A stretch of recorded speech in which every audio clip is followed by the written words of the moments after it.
are approaching Memorial Day weekend, and as we recognize those who made the ultimate sacrifice for our country, a Connecticut military service dog is also being honored. You might have heard about him. He's got the new film. We've mentioned him here on CT Style. Stubby, a Boston Terrier mix right here from the Elm City, New Haven, Connecticut, is widely recognized as one of the earliest and most famous American military service dogs, and a monument is going to be unveiled this weekend in his honor, right in Middletown, Connecticut. That's right. Artist Susan Bahary joins us here on CT Style. Thank you for being here, making the trip across the country. Yeah. Thanks for having me. All the way from Cali, just for CT Style, of course, right? It's my honor. Yeah. So what is so remarkable about Stubby?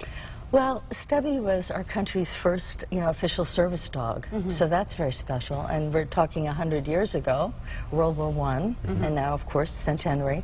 And Stubby was so much. What Stubby was a hero on the battlefield and when he came back home.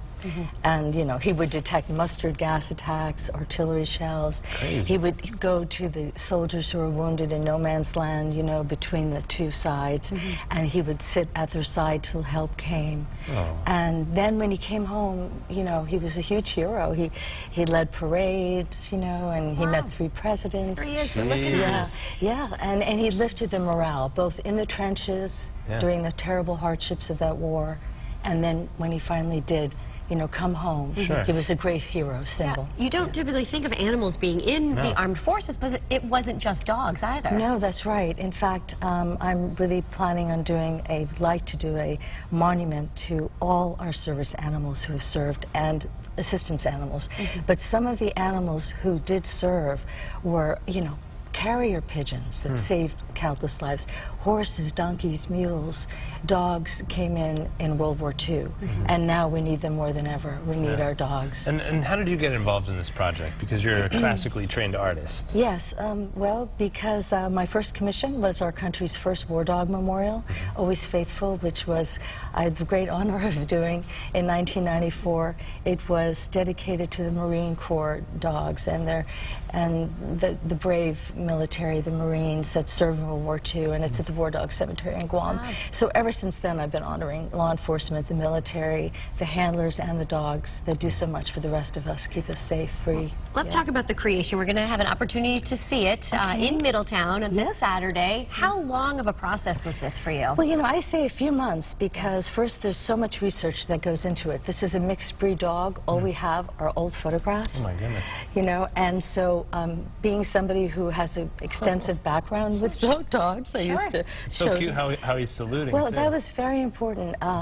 I knew I wanted to sculpt Stubby, and I knew that was the pose that had to be done because what's important, Stubby was trained on he was actually found as a stray at Yale University, and he was befriended by the soldiers who were in training, and Robert Conroy became very close with Stubby, and they were inseparable. Wow. He smuggled him on the ship. Jeez. And that's how he got there. And then when the commander discovered him, he did his trick, and that was his trick. Salute. He got up on his haunches and he saluted. And so for me, the right hand, the right paw, hand, same thing, represents, his duty, sense of duty, and the left paw is his love and his friendship that he gave as a very kind, loving dog. So meaningful right there for you to be able to pay tribute to somebody. As you said, I mean, of course, we salute and have the memory of so many of the men and women who have served, but to be able to pay it forward to somebody like that. Because they had no choice, so they did it for us. That's true. And they've really saved so many lives. Is that really what you want people to take away from seeing the statue? Yes, I want them and generations to appreciate the service and sacrifice, really, of all of our military and all our animals. And I brought this purple poppy. Well, that's the mission of the purple poppy, correct? Yes, the purple poppy I've been asked to bring it to the United States from the Australian War Animals Memorial Organization. And in countries such as England, New Zealand, Australia, this is representative of the animals who served. But here I'm bringing it to war animals. Here I want to represent all our service animals, including assistance animals that help those.